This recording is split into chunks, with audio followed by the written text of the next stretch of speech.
제 이름은 김영자입니다. 올해 65살이에요. 지금 저는 큰딸 소정이네 집에서 살고 있어요. 벌써 3년째입니다. 새벽 5시 반에 눈을 떴습니다. 어제 밤에 일찍 잤는데도 몸이 무겁네요. 다용도실을 개조한 제 방에서 나와 주방으로 향했어요. 손자 준호의 도시락을 싸야 해요. 김치볶음밥과 계란말이, 그리고 브로콜리까지. 준호가 좋아하는 메뉴죠. 준호가 잠옷 차림으로 나타나서 또 김치볶음밥이냐고 투덜거렸어요. 친구들은 다 샌드위치를 싸온다면서요. 마음이 쓰였지만 뭐라 말할 수 없었어요. 샌드위치 만드는 법도 모르거니와 딸한테 말하기도 그렇고요. 소정이가 화장을 하며 주방으로 와서는 오늘 저녁 6시까지 식탁에 다 세팅해 달라고 했어요. 남편이 일찍 들어온다면서요. 그리고 빨래도 개서 방에 넣어 달라고, 준호 학원 차 오는 시간까지는 집에 있어 달라고 했습니다. 저는 고개만 끄덕였어요. 딸이 출근하고 나면 정신없는 하루가 시작되거든요. 설거지, 청소, 장보기, 저녁 준비. 그러다 보면 어느새 해가 지죠. 제 방으로 돌아와 침대에 앉았어요. 원래는 다용도실이었던 이 방. 세탁기와 건조기가 있고 각종 청소용품들이 선반에 놓여 있어요. 침대 하나 들어가니 발뻗을 공간도 비좁습니다. 스스로에게 잠만 자는 방이니까 괜찮다고 말했어요. 하지만 정말 괜찮은 걸까요?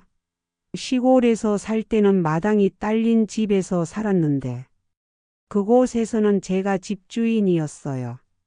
며칠 전에 사위 혜성이가 친구들과 통화하는 걸 들었습니다. 처가에서 와서 집안일 다 해주시니까 편하다고 애 봐주시고 밥도 해주신다고 하더군요. 그때 가슴이 답답했어요. 저는 가족인데 왜 집안일 해주는 사람 취급을 받는 걸까요? 얼마 전에는 가족여행 얘기가 나왔을 때도 엄마는 집 지켜달라고 했어요. 여행 가면 피곤하다면서요. 저는 여행이 싫다고 말한 적도 없고 피곤하다고도 한 적 없어요. 그런데 언제부터인가 가족 모임에서 저는 빠지는 게 당연해졌습니다. 주방에서 설거지를 하며 생각했어요. 시골에서 반찬 가게를 할 때가 그리워요. 그때는 저도 뭔가 의미 있는 일을 하고 있다는 느낌이 들었거든요. 손님들이 오늘 김치찌개 맛있다고 말해주면 뿌듯했어요. 하지만 지금은 뭘까요? 저는 누구죠? 소정이 엄마? 준호 할머니? 혜성이 장모? 그저 집안일 하는 사람? 점심때가 되어서 라면을 끓여 혼자 먹었습니다. 혼자 먹는 점심이 이렇게 쓸쓸할 줄 몰랐어요. 시골에서는 이웃집 할머니들과 함께 먹기도 했는데 오후에는 빨래를 개고 청소를 했어요. 거실 소파에 앉아 잠시 쉬려고 하는데 소정이한테서 전화가 왔어요. 저녁에 손님 온다니까 좀 더 정성껏 해달라는 거예요. 갈비찜이랑 나물 몇 가지, 그리고 과일도 깎아서 내놓으라고 했습니다. 전화를 끊고 한숨을 쉬었어요. 정성껏 안 한 적이 있나요? 매번 최선을 다해서 하는데. 저녁 준비를 하면서 문득 든 생각이에요. 언제부터 제 의견을 묻지 않게 됐을까요? 뭘 해달라는 부탁이 아니라 지시예요. 해달라가 아니라 해야 한다는 식으로. 가족들이 돌아왔을 때 식탁은 이미 다 차려져 있었습니다. 갈비찜, 시금치나물, 도라지 무침, 김치. 정성스럽게 준비한 저녁상이에요. 준호가 할머니가 해주신 갈비찜이라고 기뻐했어요. 그 모습을 보니 마음이 조금 따뜻해졌습니다. 가족들이 맛있게 먹는 모습을 보며 보람을 느꼈어요. 하지만 동시에 이상한 기분도 들었습니다. 저는 왜 늘 주방에서 설거지를 하고 있을까요? 가족들은 거실에서 텔레비전을 보는데 밤이 되어서야 제 방에 들어왔어요. 좁은 침대에 누워 천장을 바라봤습니다. 형광등 불빛이 차갑네요. 내일도 새벽 5시 반에 일어날 거예요. 도시락 싸고 청소하고 빨래하고 저녁 준비하고 매일 똑같은 일상이 반복됩니다. 언제까지 이렇게 살아야 할까요? 이게 정말 제가 원하던 노후일까요? 오늘 아침에 일어났을 때부터 몸이 이상했어요. 열이 나고 목이 아팠습니다. 감기에 걸린 것 같아요. 하지만 준호 도시락은 싸야 하니까 억지로 일어났어요. 준호가 제 얼굴이 빨갛다며 괜찮냐고 물었어요. 괜찮다고 대답했지만 사실 괜찮지 않았어요. 체온을 재보니 38도더군요. 몸살기가 있는 것 같았습니다. 소정이에게 몸이 아프다고 말하며 오늘은 일찍 들어와서 저녁 해줄 수 있냐고 물었어요. 소정이는 감기 정도로 뭘 그러냐며 푹 쉬시면 금방 나을 거라고 했어요. 하지만 오늘 회식이 있어서 늦을 것 같다며 저녁은 해놓으라고 했습니다. 딸이 출근하고 나서 다시 침대에 누웠어요. 온몸이 쑤시고 머리가 지끈거렸습니다. 이런 날에는 따뜻한 미역국이나 끓여 먹고 푹 쉬고 싶었어요. 하지만 해야 할 일이 있었어요. 빨래도 해야 하고 준호가 학원에서 돌아올 때까지는 집에 있어야 하니까요. 점심을 못 먹었어요. 입맛이 없어서 물만 조금 마셨습니다. 소파에 누워서 시간을 보냈는데 오후 2시쯤 소정이한테 전화가 왔어요. 혜성이가 일찍 들어온다고 하니까 6시까지는 저녁 차려 놓으라는 거였어요. 제가 아프다고 했다고 하니까 그래도 저녁은 해 놓으셔야 한다고 했어요. 준호도 학원 갔다 와야 하고 엄마가 조금 아프다고 해서 집안일을 안 할 수는 없다면서요. 전화가 끊어지고 저는 멍하니 핸드폰을 바라봤습니다. 조금 아프다고요? 38도 열이 조금 아픈 건가요? 몸살로 일어나기도 힘든 게 조금 아픈 건가요? 그 순간 마음속 깊은 곳에서 무언가가 올라왔어요. 서운함이었나요? 아니면 화였을까요? 나는 가족이 아니라 일꾼인가 하는 생각이 들었어요. 가족이라면 아픈 사람을 돌봐줘야 하는 거 아닌가요? 적어도 괜찮다며 오늘은 내가 할게라고 말해줘야 하는 거 아닌가요? 하지만 현실은 달랐어요. 저는 아픈데도 저녁을 준비해야 했습니다. 4시 반 준호가 학원에서 돌아와서 제 이마에 손을 대더니 뜨겁다며 할머니 많이 아픈 거 맞다고 했어요. 9살 준호도 제가 많이 아프다는 걸 아는데 왜 어른들은 모를까요? 억지로 일어나서 주방에 갔어요. 냉장고를 열어보니 어제 사둔 재료들이 있었습니다. 돼지고기, 감자, 양파. 감자 조림이라도 해야겠어요. 감자를 깎는데 손에 힘이 없었어요. 칼질하다가 손가락을 베일 뻔했습니다. 몸이 이렇게 힘들어도 저녁을 해야 하는 게 맞을까요? 그때 문득 시골에서 반찬 가게 할 때가 생각났어요. 그때도 아픈 날이 있었는데 단골 손님들이 걱정해 줬거든요. 사장님 얼굴색이 안 좋아 보인다며 오늘은 일찍 문 닫으라고 약 드시라고 건강이 최고라고 말해줬어요. 그런 말들이 얼마나 고마웠던지. 그때는 제가 아플 때 걱정해 주는 사람들이 있었어요. 하지만 지금은 누가 저를 걱정해 주나요? 딸은 저녁 준비나 하라고 하고 사위는 언제 들어올지도 모르고 감자 조림을 끓이면서 눈물이 날 것 같았어요. 뜨거운 김이 올라오는데 눈물인지 김 때문인지 모르겠더군요. 저녁 시간에 혜성이가 들어와서 감자 조림만 있냐며 좀 부실하다고 했어요. 그 말을 듣는 순간 기운이 빠졌어요. 이렇게 아픈 몸으로 만든 음식인데 소정이는 7시가 되어서야 들어와서는 많이 아프냐고 물으면서도 그래도 저녁은 잘 해놨다며 고맙다고 했어요. 가족들이 저녁을 먹는 동안 저는 방에 들어가 있었어요. 먹을 기운도 없었고 설거지할 힘도 없었거든요. 밤 9시쯤 소정이가 들어와서 설거지는 언제 하냐고 물었어요.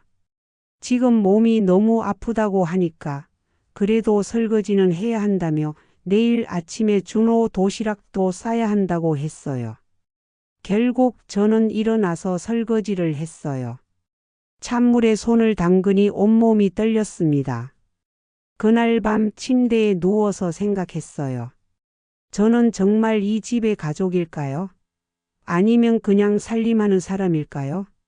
가족이라면 아픈 사람을 챙겨줘야 하는 거 아닌가요? 하지만 현실은 달랐어요. 저는 아픈데도 일해야 하는 사람이었습니다. 아픈 게 다 나은 건 사흘 뒤였어요. 그 사이에도 집안일은 멈추지 않았습니다. 도시락 싸기, 빨래하기, 저녁 준비하기. 몸은 힘들어도 해야 할 일들이 계속 있었거든요. 오늘은 장을 보러 시장에 나갔어요. 마트보다는 전통시장이 좋아요. 물건도 신선하고 값도 저렴하거든요. 무엇보다 시골에서 살던 때가 생각나서 마음이 편해져요. 장바구니를 들고 집으로 돌아가는 길에 누군가 제 이름을 불렀습니다. 돌아보니 박미숙이었어요. 시골에서 옆집에 살던 친구죠. 반찬가게 할 때부터 알던 사이예요. 미숙이가 딸 집에 놀러 왔다며 제가 여기 사냐고 물었어요. 큰딸 집에서 살고 있다고 답했더니 미숙이 저를 자세히 들여다봤어요. 요즘 얼굴이 왜 그리 말랐냐고 아프냐고 물었습니다. 그냥 바빠서 그렇다고 했어요. 사실 바쁘다는 말로는 설명이 안 돼요. 그냥 지쳐 있는 거죠. 매일 반복되는 일상 속에서 제 자신을 잃어가고 있는 것 같아서. 미숙이가 뭐가 그리 바쁘냐고 물어서 그냥 집안일 하고 손자 돌보고 그런 거라고 했어요. 미숙이 고개를 끄덕이며 그래도 너무 무리하지 말라고 건강이 최고라고 했습니다. 우리는 아파트 벤치에 앉아서 이야기를 나눴어요.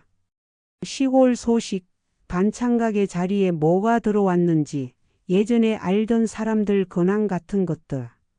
그런데 미숙이 갑자기 제가 갖고 있던 상가 건물 얘기를 꺼냈어요. 거기 요즘 시세가 많이 올랐다더라는 거예요. 그 말을 듣는 순간 가슴이 철렁했어요. 제가 반찬가게 하면서 번 돈으로 산 서울 상가 건물 말이에요. 그 동네가 재개발 얘기가 나오면서 땅값이 많이 올랐다고 했어요. 상가 건물 관리는 소정이가 맡고 있거든요. 서울로 올라오면서 복잡한 일들은 딸이 처리하겠다고 해서 맡긴 거예요. 미숙이가 혹시 팔 생각 없냐고 물어봤는데 그냥 딸이 관리하고 있다고 답했어요. 미숙이 본인 재산은 본인이 챙겨야 한다며 요즘 자식들 믿었다가 낭패 보는 사람들 많다고 했어요. 그 말이 마음에 걸렸어요. 물론 소정이를 믿어요. 제 딸이니까.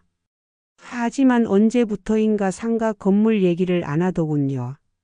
미숙이가 혹시 최근에 계약서나 관련 서류 본 적 있냐고 물어봤는데 생각해 보니 없었어요.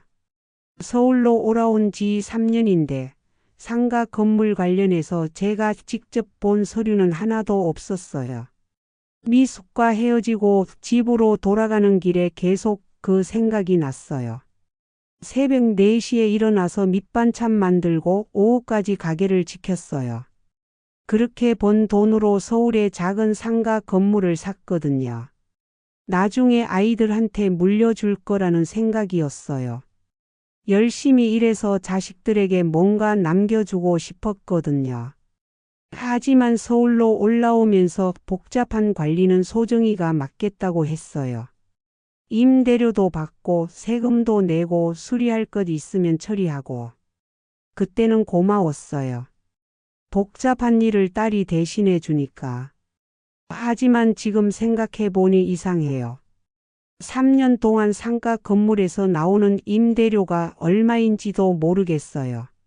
세금을 얼마나 내는지도 모르고. 집에 도착해서 소정이에게 상가 건물 임대료가 얼마나 나오냐고 물어봤어요. 소정이가 갑자기 왜 그러냐고 했고 그냥 궁금해서 물어본다고 했어요. 요즘 시세도 많이 올랐다고 들었다고 하니까. 엄마는 그런 거 신경 안 쓰셔도 된다며 자기가 잘 관리하고 있다고 했어요. 그래도 내 건물인데 알고 싶다고 하니까. 나중에 정리해서 알려주겠다며 지금은 바빠서 안 된다고 하고는 방으로 들어가 버렸어요. 뭔가 이상했어요. 왜 제 재산에 대해 물어보는데 제대로 답을 안 해주는 걸까요? 그날 밤에 생각해 봤어요. 미숙이 한 말이 계속 맴돌았거든요. 본인 재산은 본인이 챙겨야 한다는 말. 맞는 말이에요. 제가 열심히 일해서 만든 재산이니까 제가 알고 있어야 하는 거 아닌가요? 하지만 또 한편으로는 소정이를 믿고 싶었어요. 제 딸이니까. 설마 저한테 나쁜 일을 할 리는 없겠죠. 그런데 왜 이렇게 마음이 불안한 걸까요? 왜 뭔가 숨기고 있는 것 같은 느낌이 드는 걸까요? 며칠 뒤에 다시 상가 건물 계약서 좀 보여줄 수 있냐고 물어봤어요. 소정이가 왜 자꾸 그런 걸 물어보냐며 저를 못 믿냐고 했어요. 제가 잘못 관리하고 있다는 뜻이냐고 묻더군요. 결국 그날도 제대로 된 답을 듣지 못했어요. 오히려 소정이가 기분 나빠하더군요. 하지만 제 마음속에는 작은 의심이 생기기 시작했어요. 정말 모든 게 제대로 되고 있는 걸까요? 아니면 제가 모르는 뭔가가 있는 걸까요? 어제는 정말 충격적인 일이 있었어요. 지금도 믿어지지 않습니다. 평소처럼 저녁 준비를 하고 있었어요. 혜성이는 거실에서 텔레비전을 보고 있었고 소정이는 방에서 옷을 갈아입고 있었죠. 준호는 학원에 간 상태였어요. 국을 끓이려고 주방에서 냄비를 올리고 있는데 거실에서 혜성이가 전화를 받았어요. 목소리가 커서 자연스럽게 들렸습니다. 부동산 관련 통화 같았어요. 저는 별 신경 안 쓰고 양팔을 썰고 있었죠. 그런데 갑자기 처분이라는 말이 들렸어요. 시세가 올랐다며 진작 처분했어야 하는데 하더군요. 궁금해서 귀를 기울였어요. 그 다음에 들린 말이 충격이었어요. 처가 건물 말이라고 하면서 작년부터 팔려고 생각하고 있었다고 했어요. 그 순간 손에 든 칼이 멈췄어요. 처가 건물? 제 상가 건물을 말하는 건가요? 강남 쪽에 있는 거라면서 재개발 얘기 나오면서 시세가 2배로 뛰었다고 했어요. 제 가슴이 쿵쿵거렸어요. 분명히 제 상가 건물 얘기였어요. 계약금만 받으면 새 아파트로 이사할 수 있다고 아내도 좋아한다고 했어요. 새 아파트? 저는 이사한다는 얘기를 들은 적이 없는데요. 그때 소정이가 방에서 나와서 혜성이와 대화를 시작했어요. 상가 건물 얘기구나. 어떻게 됐냐고 물었어요. 저는 숨을 죽이고 들었어요. 제 건물에 대한 얘기를 제가 몰래 엿듣고 있다니. 이상한 기분이었습니다. 시세 확인해 봤는데 생각보다 많이 올랐다며 팔면 새 아파트 계약금 딱 맞을 것 같다고 했어요. 소정이도 그러게 진작 처분할 걸 그랬다고 맞장구 쳤어요. 처분이라는 말을 또 썼어요. 제 소중한 상가 건물을 처분이라고 하다니. 혜성이가 전화를 끊고 소정이와 이야기를 계속했습니다. 그런데 어머니한테는 언제 말씀드릴 거냐고 혜성이가 물었어요. 소정이가 굳이 지금 말씀드릴 필요 있냐고 어차피 우리가 관리하고 있다고 했어요. 혜성이가 그래도 어머니 건물이라고 하니까 소정이는 말하면 괜히 복잡해진다고 했어요. 이사도 싫다고 하실 수도 있다면서요. 제가 이사를 싫다고 할 거라고 생각하는 거예요. 아니면 제 의견은 상관없다는 건가요? 그리고 나중에 다 끝나고 말씀드리자고 그때는 어쩔 수 없이 받아들이실 거라고 했어요. 그 순간 정말 충격이었어요. 나중에 말씀드리겠다고요? 제 재산을 제 동의 없이 처분하겠다는 건가요? 소정이가 주방으로 와서 저녁 준비 어떻게 되고 있냐고 물었어요. 저는 당황해서 다시 양파를 썰기 시작했습니다. 거의 다 됐다고 답했어요. 소정이는 아무렇지도 않게 오늘 혜성이가 일찍 와서 좋다며 오랜만에 일찍 저녁 먹을 수 있겠다고 말했어요. 방금 전까지 제 건물을 몰래 팔려고 한다고 얘기했던 사람이 말이에요. 저녁을 차리면서도 머릿속이 복잡했어요. 정말 제 모르게 상가 건물을 팔려고 하는 건가요? 3년 동안 관리를 맡긴다고 했는데 사실은 처분할 준비를 하고 있던 건가요? 준호가 밥 말고 국도 떠달라고 해서야 정신을 차렸어요. 손이 떨렸습니다. 저녁 내내 입맛이 없었어요. 가족들은 평소처럼 대화하며 식사를 했지만 저는 한마디도 할 수 없었어요. 혜성이가 제게 입맛 없냐며 음식을 거의 안 드신다고 물었어요. 저를 걱정하는 것 같았지만 방금 전에 제 재산을 처분하겠다고 한 사람이라고 생각하니 화가 났어요. 그냥 별로라고 답했어요. 몸이 안 좋으시냐고 묻길래 아니라고 했어요. 더 이상 대화하고 싶지 않았어요. 설거지를 마치고 제 방으로 들어갔습니다. 침대에 누워서 생각해 봤어요. 제가 들은 게 맞나요?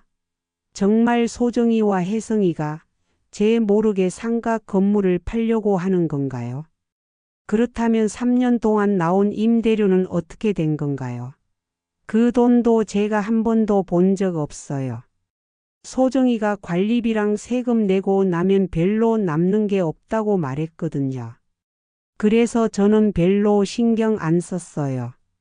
어차피 나중에는 딸들한테 물려줄 재산이니까. 하지만 지금 생각해 보니 이상해요. 시세가 2배로 올랐다면서 임대료는 왜 남는 게 없을까요? 더 충격적인 건 따로 있었어요. 제 동의도 구하지 않고 팔겠다는 거예요. 나중에 다 끝나고 말하겠다고요. 그럼 저는 뭐예요?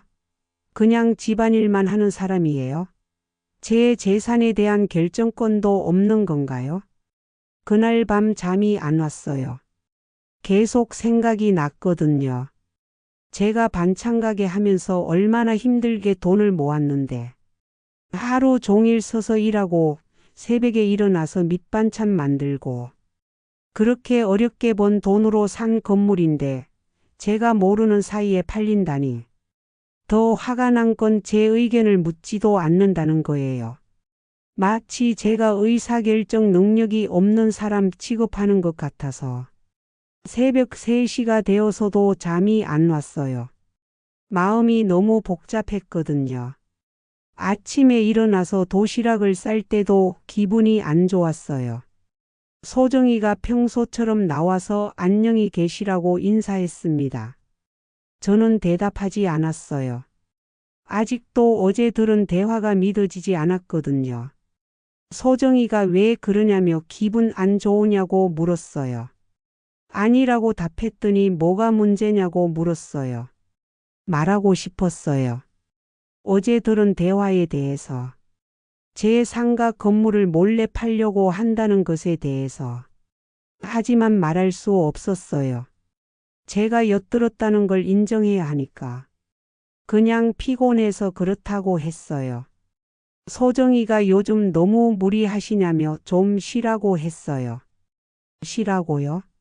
제 재산은 몰래 처분하면서 쉬라고 하는 건가요? 소정이가 출근하고 나서 혼자 생각했어요. 이제 어떻게 해야 할까요? 직접 물어봐야 할까요? 아니면 모른 척하고 있어야 할까요?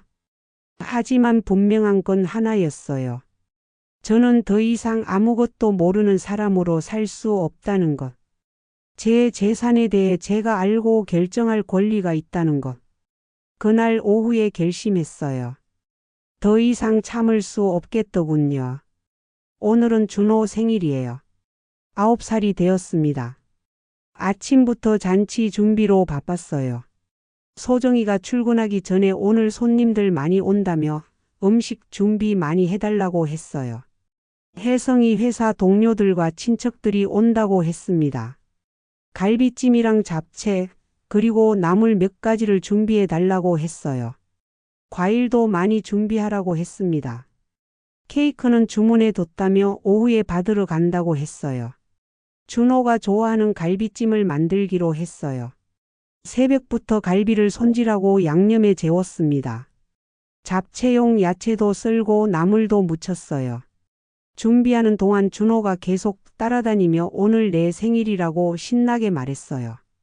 할머니가 맛있는 거 많이 만들어 준다고 하니까 할머니가 만든 갈비찜이 제일 맛있다며 좋아했어요. 준호가 좋아하는 모습을 보니 힘든 것도 잊었어요.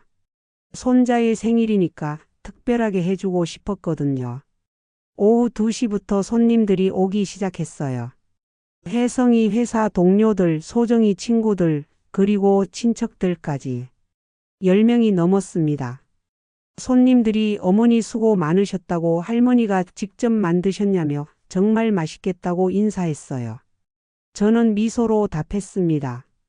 음식을 차리는데 정말 많은 양이었어요. 갈비찜, 잡채, 시금치나물, 도라지 무침, 콩나물 무침, 그리고 각종 반찬들. 오전 내내 준비한 거예요. 손님들이 진짜 맛있겠다며 할머니 손맛이 최고라고 칭찬해 주니 뿌듯했어요. 힘들어도 보람이 있었습니다. 그런데 이상한 일이 일어났어요. 모든 음식을 차려놓고 나니 소정이가 저에게 여기서 좀 쉬라고 말했어요. 어른들끼리 얘기할 것도 있다면서요. 저는 어른이 아닌가요? 준호의 할머니인데 생일 자리에서 빠져야 하는 건가요? 소정이가 준호 생일이니까 어른들끼리 조용히 얘기하면서 축하해주고 싶다고 했어요. 엄마는 피곤하시니까 방에서 푹 쉬라고 했습니다. 하지만이라고 말하려는데 음식 준비하느라 고생 많았다며 이제 쉬시면 된다고 했어요. 결국 저는 제 방으로 들어갔어요. 다용도실 개조한 그 좁은 방으로. 방문을 닫고 침대에 앉았어요. 거실에서는 웃음소리가 들렸습니다. 준호가 케이크를 자르는 소리, 손님들이 박수치는 소리. 모두가 준호 생일 축하한다며 우리 준호가 이렇게 컸다며 축하하고 있었어요. 하지만 저는 여기 있어야 했습니다. 음식을 만든 사람은 저인데 생일 축하하는 자리에는 없어야 하는 거예요. 그 순간 정말 서러웠어요. 저는 뭐죠? 그냥 음식 만드는 사람이에요? 가족이 아니라 요리사인가요? 시간이 지나면서 더 화가 났어요. 제가 하루 종일 준비한 음식을 먹으면서 저는 빼놓는 거예요. 마치 제가 일꾼인 것처럼.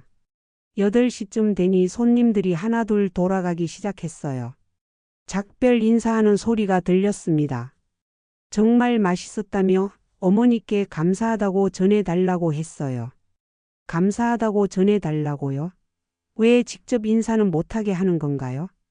모든 손님이 돌아간 뒤에야 소정이가 제 방에 와서 이제 나오라고 했어요. 손님들 다 갔다면서요. 저는 대답하지 않았어요. 너무 화가 났거든요.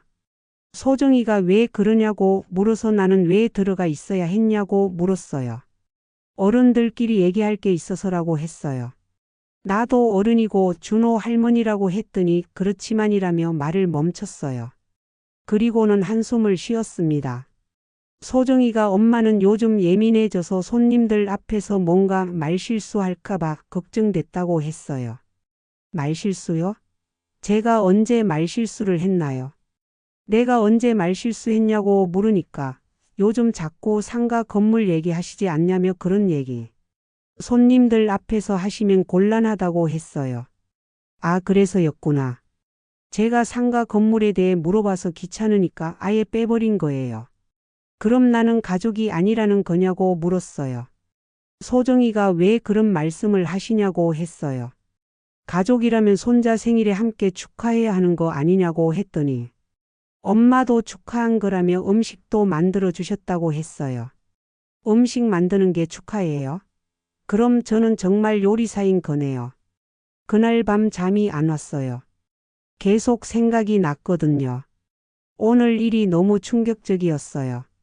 제가 하루 종일 준비한 생일상인데 정작 저는 참석하지 못했어요. 손자의 생일을 함께 축하하지 못했어요. 이것이 제가 원했던 삶일까요? 음식만 만들고 뒷정리만 하는 삶이요? 눈물이 났어요. 정말 오랜만에 우는 것 같았습니다. 저는 김영자예요. 누구의 엄마, 장모, 할머니이기 전에 김영자라는 한 사람이에요. 하지만 이 집에서 저는 그냥 일하는 사람이었어요. 의견도 없고 감정도 없고 그저 시키는 일만 하는 사람. 그날 밤 결심했어요. 더 이상 이렇게 살 수 없겠다고. 뭔가 바뀌어야 한다고. 어젯밤에 거의 잠을 못 잤어요. 준호 생일날 일어난 일 때문에 마음이 너무 복잡했거든요. 새벽에 일어나서 준호 도시락을 쌌어요. 평소와 똑같은 일상이었지만 기분은 전혀 달랐습니다. 가족들이 모두 나간 뒤에 혼자 앉아서 생각해 봤어요. 이대로 계속 살 수 없겠더군요. 뭔가 해야 했어요. 점심때쯤 박미숙에게 전화를 걸었어요. 미숙이가 무슨 일이냐고 물어서 나 여기서 나갈 거라고 말했어요. 갑자기 웬 소리냐며 놀란 목소리였어요. 더 이상 못 살겠다고 이 집에서 나가서 혼자 살 거라고 했어요. 미숙이 무슨 일 있었냐며 딸들이랑 싸웠냐고 물었어요. 싸운 건 아니라고 그냥 이렇게 사는 게 내 인생이 아닌 것 같아서라고 답했어요. 저는 미숙에게 모든 걸 얘기했어요. 아픈 날에도 집안일을 해야 했던 것, 준호 생일날 생일상에서 빠져야 했던 것, 그리고 제 모르게 상가 건물을 팔려고 한다는 것까지. 미숙이 제 건물을 제 동의 없이 팔려고 한다는 게 말이 되냐며 그건 안 된다고 했어요. 내 재산인데 말이다. 그래서 결정했다고 나가서 혼자 살 거라고 상가 건물도 내가 다시 관리할 거라고 말했어요. 미숙이 정말로 그럴 생각이냐고 물어서 이번엔 진짜라고 답했어요. 그럼 어디서 살 거냐고 물어서 바닷가 근처에 조그만 집이라도 구해서 살려고 한다고 했어요. 미숙이 바닷가라니 좋은 생각이라며 자기도 바다 보고 사는 게 꿈이라고 했어요. 그때 미숙이 갑자기 신이 나서 우리 동네에 조그만 단독주택 나온 거 있다고 했어요. 바닷가랑도 가깝고 마당도 있다면서 주인이 서울로 이사 가면서 전세로 내놓는다고 했어요. 관심 있으면 알아보겠다고 해서 그러라고 했어요. 전화를 끊고 나니 가슴이 두근거렸어요. 정말로 나갈 거라고 말하고 나니까 현실감이 들었거든요. 하지만 먼저 해결해야 할 일이 있었어요. 상가 건물 말이에요. 제 재산을 제가 다시 가져와야 했어요. 부동산에 전화를 걸어서 강남에 있는 상가 건물 소유자라며 매각 진행 중이라고 들었는데 사실이냐고 물었어요. 부동산 직원이 따님께서 연락 주셔서 진행하고 있다고 했어요.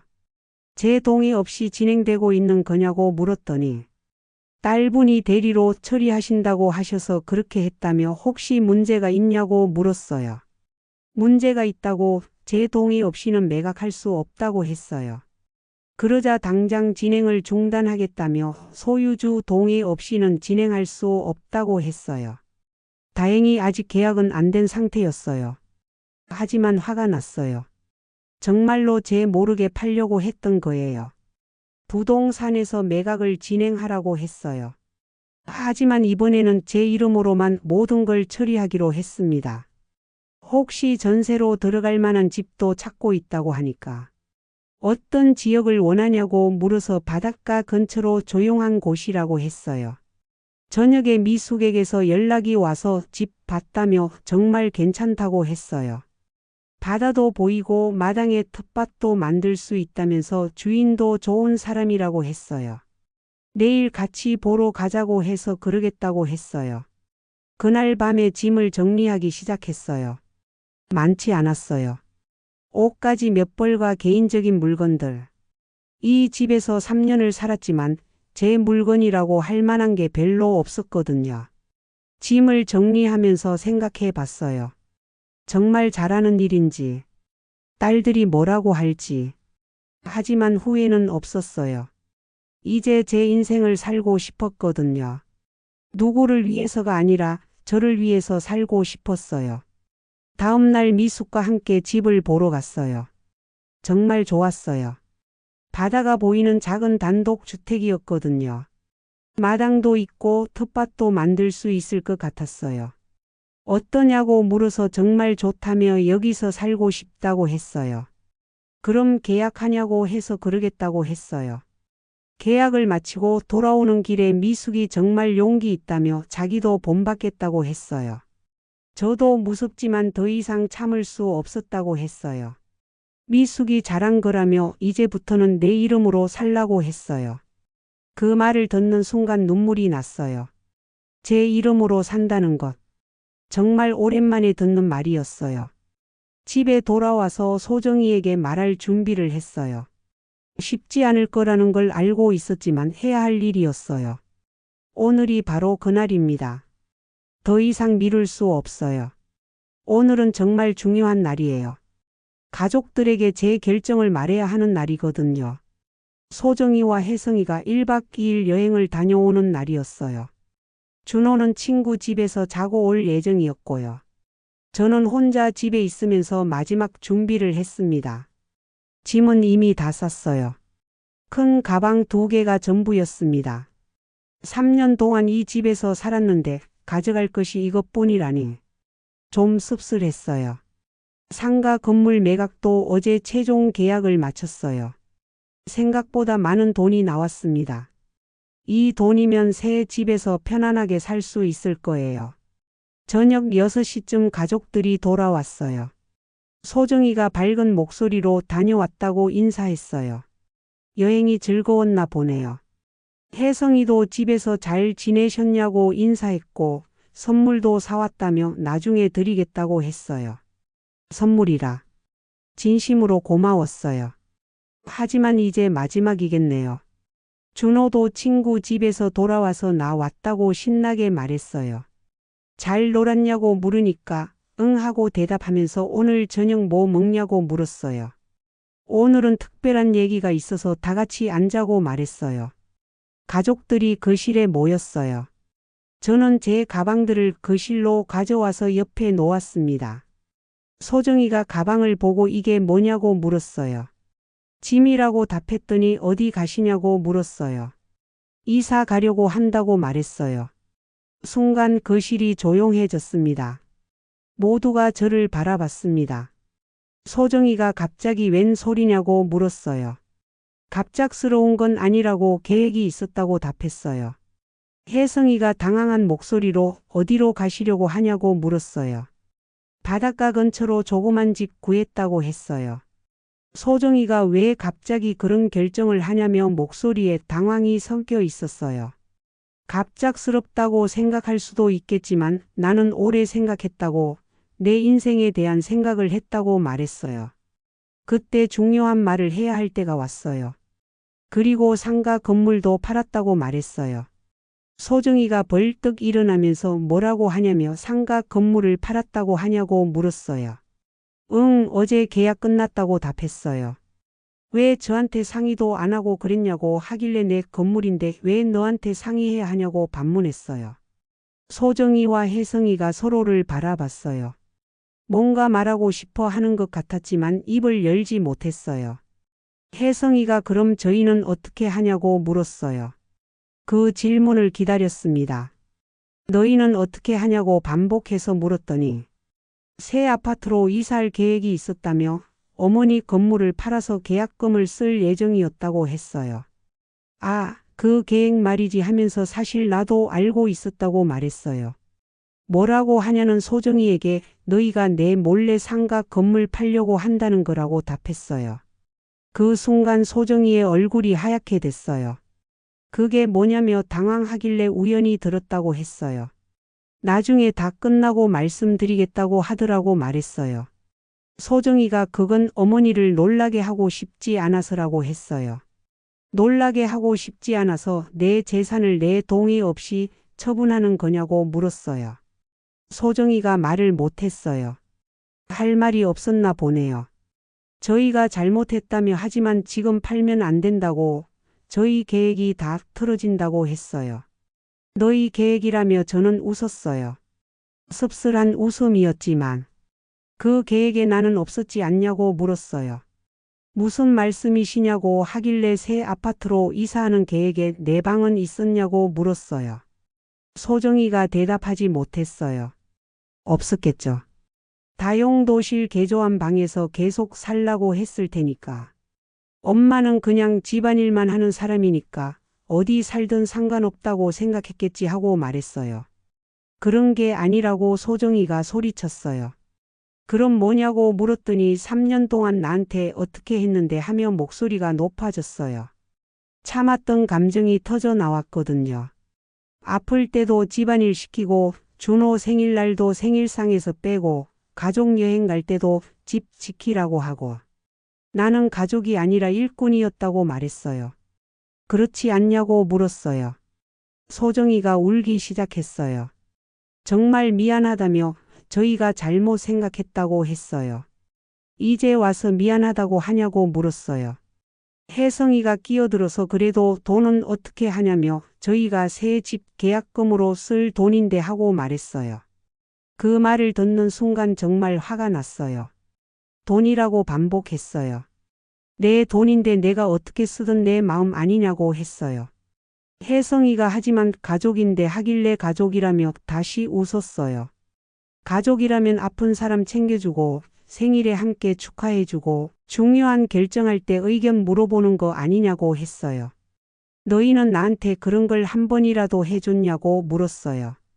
아무도 대답하지 못했어요. 할 말이 없었겠죠. 준호가 울면서 할머니 가지 말라고 할머니가 없으면 안 된다고 말했어요. 마음이 아팠어요. 준호는 잘못이 없으니까. 준호에게 할머니가 가는 게 아니라고 할머니도 할머니 집에서 살고 싶은 거라고 말했어요. 그럼 할머니 집에 나도 갈 수 있냐고 물어서 언제든지 놀러 오라고 바다도 보여주고 맛있는 것도 해주겠다고 했어요. 준호가 더 울었어요. 저도 눈물이 났지만 참았어요. 소정이가 다시 생각해 보라며 저희가 잘할 거라고 했어요. 이제 늦었다고 답했어요. 정말 안 되냐고 물어서 안 된다고 단호하게 말했어요. 저는 가방을 들었어요. 내일 이사짐센터 와서 나머지 짐 가져갈 거라고 말했어요. 소정이가 엄마라며 붙잡으려고 했지만 저는 문 쪽으로 걸어갔어요. 앞으로는 내 이름으로 살 거라고 누구의 엄마, 장모, 할머니가 아니라 김영자로 살겠다고 말했어요. 혜성이가 마지막으로 정말 가시는 거냐고 물었어요. 응, 이미 결정한 일이라고 답했어요. 문을 열고 나가려는데 소정이가 마지막으로 저희 정말 어떻게 하냐며 어머니 없으면 안 되는데 하고 말했어요. 저는 뒤돌아서 알아서 하라고 나한테 했던 것처럼 하라고 말했어요. 그리고 문을 닫았어요. 복도에서 잠시 멈춰 섰어요. 뒤에서 울음소리가 들렸습니다. 마음이 아팠지만 돌아갈 수는 없었어요. 택시를 타고 새 집으로 갔어요. 미숙이 기다리고 있었습니다. 어떻게 됐냐고 물어서 다 끝났다고 답했어요. 많이 힘들었을 거라며 위로해 줬지만 후회는 안 한다고 말했어요. 새 집에 도착했을 때는 밤 9시가 넘었어요. 작은 집이지만 온전히 제 공간이었습니다. 이제부터 여기가 내 집이라고 혼자 중얼거렸어요. 미숙이 도와줘서 간단히 짐을 정리했어요. 정말 잘했다며 이제 내 인생 살라고 했어요. 고맙다고 미숙이 없었으면 못했을 거라고 말했어요. 그날 밤 새 집 침대에서 잠을 청했어요. 마음은 복잡했지만 후회는 없었습니다. 이제 시작이에요. 김영자의 새로운 인생이. 새 집에서 첫날 아침을 맞았어요. 창문을 열어보니 바다가 보였습니다. 파도 소리가 들려와요. 정말 오랜만에 듣는 바다 소리였어요. 이제 내 집이구나 하고 혼자 중얼거렸어요. 아직 실감이 나지 않았거든요. 간단하게 세수를 하고 부엌으로 갔어요. 어제 미숙이가 기본적인 생필품을 사다 놨더군요. 라면이랑 계란, 우유, 빵 같은 것들. 오늘은 뭘 먹을까 하고 누구에게 묻는 것도 아니었어요. 저 혼자 결정하면 되는 거니까. 계란 후라이를 해서 토스트와 함께 먹었어요. 간단한 아침이었지만 맛있었습니다. 제가 먹고 싶어서 만든 음식이니까요. 아침을 먹고 나서 동네를 구경하러 나갔어요.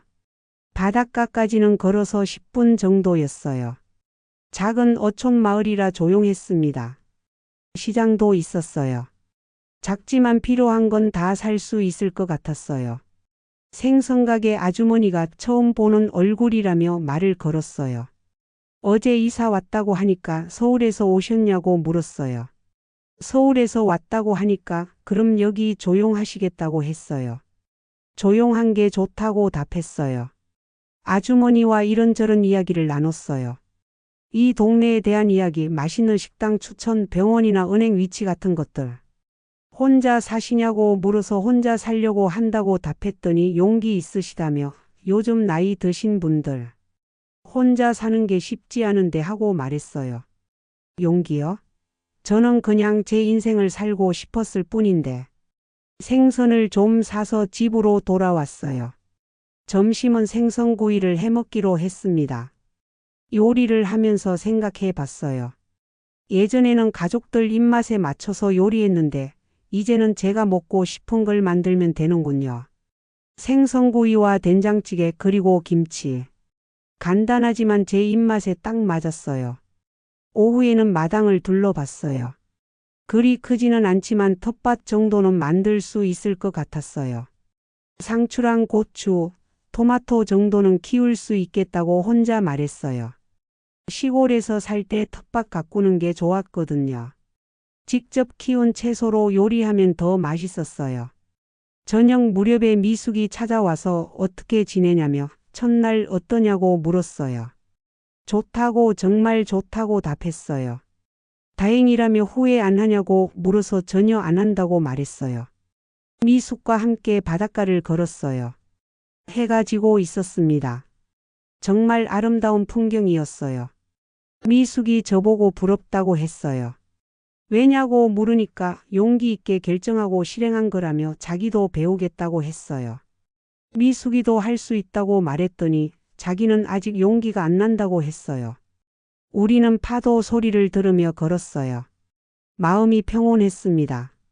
며칠이 지나면서 새로운 일상이 시작됐어요. 아침에 일어나서 제가 원하는 시간에 아침을 먹고 시장에도 가고 바닷가도 산책하고 텃밭도 만들기 시작했어요. 홈이랑 모종을 사서 조금씩 심었습니다. 상추, 고추, 토마토, 가지. 직접 키운 채소를 먹을 생각하니 기뻤어요. 일주일쯤 지났을 때 소정이한테서 전화가 왔어요.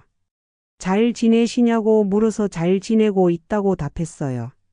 엄마 없으니까 정말 힘들다며 준호도 할머니 보고 싶다고 맨날 그런다고 했어요. 준호한테는 미안하다고 전해달라고 말했어요. 다시 돌아올 생각 없냐고 물어서 없다고 답했어요.